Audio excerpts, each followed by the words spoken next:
మహాగణుడవైన మా ప్రియ పరలోకపు తండ్రి, మీ పవిత్రమైన పాదములను బట్టి నేను స్తుతిస్తున్నాను. ఈ ఉదయకాలం కూడా నా పట్ల మీరు కనికిరాన్ని చూపెట్టి సజీవంగా ఉంచినందుకై స్తోత్రాలు. తండ్రి, నా జీవితంలో ఉన్నటువంటి అపవిత్రతను బట్టి కాక నీ కృపను బట్టి నన్ను కరుణిస్తూ ఉన్నారు, క్షమిస్తూ ఉన్నారు, నాకు సహాయం చేస్తూ నా జీవితంలో ఎన్నో గొప్ప కార్యాలను చేస్తూ ఉన్నారు. తండ్రి, మీ నీతి మార్గంలో నడవటానికి ఎన్నో అడ్డంకులు ప్రభువా, నాకే కాదు వాక్యం వింటున్న ప్రతి బిడ్డ విషయంలో కూడా ఇవి జరుగుతూ ఉన్నాయి. మాకు తెలియకుండానే ఎన్నో బలహీనతల్లో పడుతూ ఉన్నాం. మమ్మల్ని క్షమించండి, నీ వాక్య ప్రక్షాళనము కావించండి. ప్రతి బిడ్డ నీ వాక్యం ఎదుట నిలబడి పవిత్రపరచబడుటకు సహాయం చేయండి. సమస్త ఘనతా మహిమలు మీకే ఆరోపిస్తున్నాము. యేసు ప్రభుల వారి నామంలో ప్రార్థిస్తున్నాము తండ్రి. Amen, amen.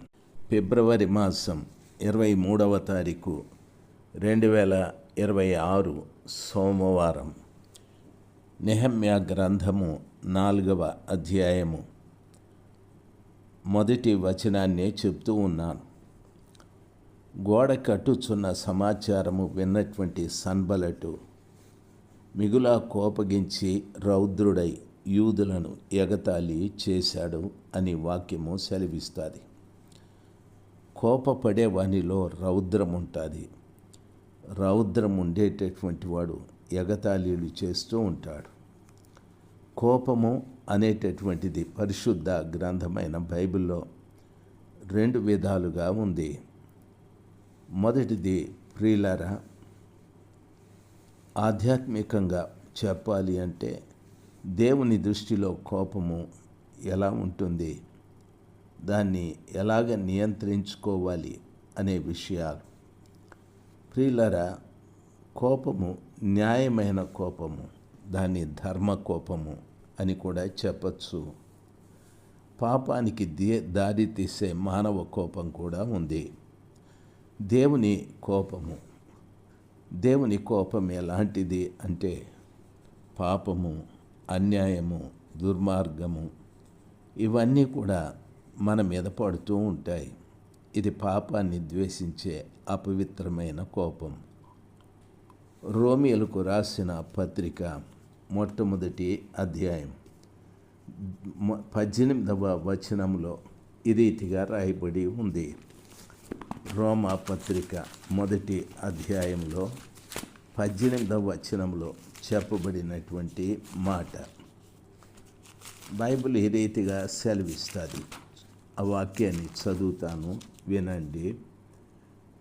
దుర్నీతి చేత సత్యమును అడ్డగించు మనుషుల యొక్క సమస్త బలహీనత మీదను దుర్నీతి మీదను దేవుని కోపము పరలోకము నుండి బయలుపరచబడుచున్నది అని పౌలు గారు చెప్పారు. ఆకాశము నుండి సమస్త అపవిత్రత మీద, దుర్నీతి మీద, భక్తిహీనత మీద దేవుని కోపము పరలోకము నుండి బయలుపరచబడుతున్నది అని. దేవుడు ఎందుకు కోపపడుతున్నాడు అంటే భక్తిహీనత తొలగించటానికి, దుర్నీతిని తొలగించటానికి దేవుడు కోపపడుతూ ఉన్నాడు. ప్రియులారా, ఈ మాటతో పాటు కీర్తనల గ్రంథము 7వ అధ్యాయం 11వ వచనంలో చదువుకుంటే అక్కడ కూడా ఒక చక్కటి మాట రాయబడి ఉంది. దయచేసి దేవుని వాక్యంలో చూద్దాం. 7వ అధ్యాయము 11వ వచనం. న్యాయమును బట్టి ఆయన తీర్పు తీర్చును, ఆయన ప్రతిదినము కోపపడు దేవుడు. న్యాయమును బట్టి ఆయన తీర్పు తీర్చే దేవుడు. ప్రతిదినము దుష్టుల మీద, తరువాత ఈ భక్తిహీనుల మీద అపవిత్రమైన వాటి మీద కోపపడేటటువంటి దేవుడు. బైబిల్ ఆ రీతిగా సెలవిస్తుంది. దుష్టుల చెడుతనము మాన్పటానికి, తరువాత నీతి గల వారిని స్థిరపరచటానికి, యథార్థ హృదయాలను రక్షించటానికి ఆ గొప్ప దేవుడు కేడెమును మోయవాడై ఉన్నాడు. నా కేడెమును మోయవాడై ఉన్నాడని భక్తుడు చెప్పాడు. హృదయముల అంతరింద్రియములను పరిశీలించు నీతిగల దేవుడు ఆయన. పైకి నేను ఎలాగ కనిపించినా లోపట మాత్రం ఉన్నటువంటి పాపాన్ని గూర్చి చెప్పబడి ఉంది. దేవుని కోపం పరలోకం నుండి వస్తుంది అనని. ఎఫెసీయులకు రాసిన పత్రిక 4వ అధ్యాయం 26, 27 వచనాలలో ఈ రీతిగా చెప్పబడి ఉంది. 4వ అధ్యాయము 26, 27 వచనాలు. కోపపడుడి గాని పాపము చేయకుడి, సూర్యుడు అస్తమించు వరకు మీ కోపము నిలిచి ఉండకూడదు. అపవాదికి చోటు ఇయ్యకుడి. దొంగిలి వాడి ఇక మీదట దొంగిలక అక్కరగలవానికి పంచిపెట్టుటకు వీలు కలుగు నిమిత్తము తన చేతులతో మంచి పని చేయొచ్చు కష్టపడవలెను అని వాక్యము సెలవిస్తుంది. ప్రియులారా, చెప్పబడిన వాక్య ప్రకారంగా కోపపడండి, కానీ సూర్యుడు అస్తమించు వరకు మీ కోపం నిలిచి ఉండకూడదని అంటే అపవాదికి చోటు ఇయ్యకుడి అని అన్నాడు. కోపపడేవాడు ఎవరికి చోటిస్తాడంటే అపవాదికి చోటిస్తాడు. దేవుని వాక్యం ఆ రీతిగా సెలవిస్తుంది. కాబట్టి దేవుని కోపం దేవుని కోపము అపవిత్రత, భక్తిహీనత, ఈ దుర్మార్గత ఇవన్నీ తొలగించటానికి మనుషుని కోపము అపవాదికి చోటిచ్చే రీతిగా పనిచేస్తుంది. దేవుని బిడ్డలు ఆలోచించవలసిన విషయం బైబిల్ ఎంత చక్కగా మనకు బోధిస్తుందో చూడండి.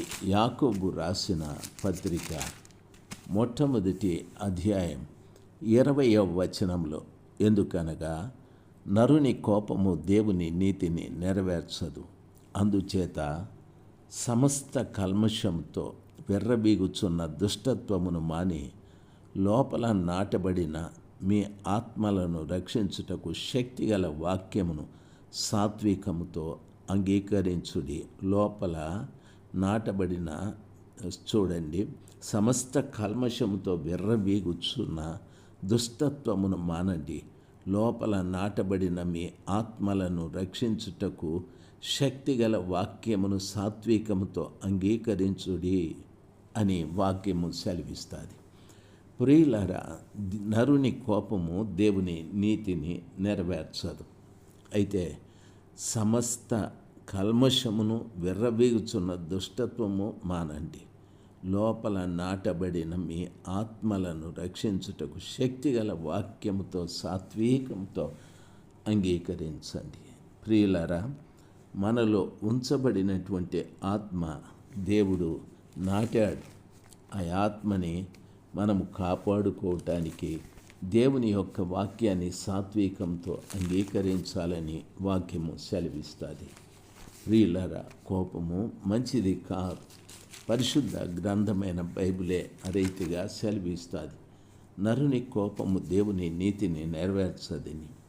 సామెతల గ్రంథము 16వ అధ్యాయం 32వ వచనం, పరాక్రమశాలి కంటే దీర్ఘశాంతము కలవాడు శ్రేష్ఠుడు, ఒక పట్టణమును పట్టుకొని వాని కంటే తన మనస్సును స్వాధీనపరుచుకునేవాడు శ్రేష్ఠుడు అని అంటాడు.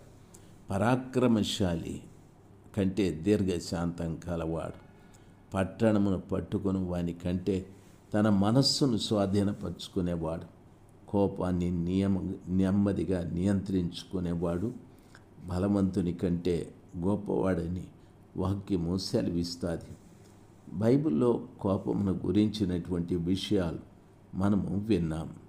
అయితే దయచేసి ఇంకొక విషయాన్ని కూడా మీతో చెప్తాను. మత్తయి రాసిన సువార్త 6వ అధ్యాయం 6వ అధ్యాయంలో 14వ వచనం ఈ రీతిగా చెప్పబడి ఉంది. మనుషుల అపరాధములను మీరు క్షమించి ఉన్న ప్రకారము మీ రుణములను కూడా క్షమించబడును అని చెప్పాడు. అంటే దాని అర్థం, ఒక వ్యక్తి ఇంకొక వ్యక్తిని క్షమించలేదంటే ఆ వ్యక్తి పట్ల తనకున్న కోపము అర్థమవుతుంది. ఈరోజున క్రైస్తవ లోకంలో క్షమాపణ అనేటటువంటి దానికి విలువ లేకుండా బ్రతుకుతూ ఉన్నారు. ప్రియులారా, క్షమించడం చాలా గొప్ప సమాచారం. క్షమించే ప్రతివాడు దేవుని లక్షణములు, దేవుని గుణములు కలిగినవాడు. బైబిల్ ఈ రీతిగా సెలవిస్తుంది. చూడండి, మనము దేవుని ఆత్మ మనలో నాటబడి సాత్వికముతో దేవుని వాక్యాన్ని గైకొన్నట్లయితే మనలో ఆత్మ పనిచేయడం ప్రారంభిస్తుంది. అవేమిటంటే, ఆత్మ ఫలమేమిటంటే ప్రేమ, సంతోషము, సమాధానము, దీర్ఘశాంతము, దయాళుత్వము, మంచితనము, ఈ రీతిగా మంచితనం, విశ్వాసము, సాత్వికము, ఆశా నిగ్రహమని ఇవన్నీ కూడా చెప్పబడి ఉన్నాయి. దరిదాపు 9 శ్రేష్టమైన గుణాలు మనలో ప్రారంభమవుతాయి. ఇవన్నీ కూడా దేవునికి సంబంధించినటువంటి లక్షణాలు. దేవుడు మనలో ఆత్మని నాటాడు. అది ఫలించాలంటే సాత్వికముతో దేవుని వాక్యాన్ని గ్రహించాలి. ఆ రీతిగా మనం జీవించాలి. ఆ రీతిగా జీవించినప్పుడే కృపగల దేవుని సన్నిధానంలో కోపం లేని వ్యక్తులుగా బ్రతకటానికి ప్రభు సహాయం చేస్తాడు. దేవుడు మిమ్మల్ని దీవించుగాక. Amen, amen.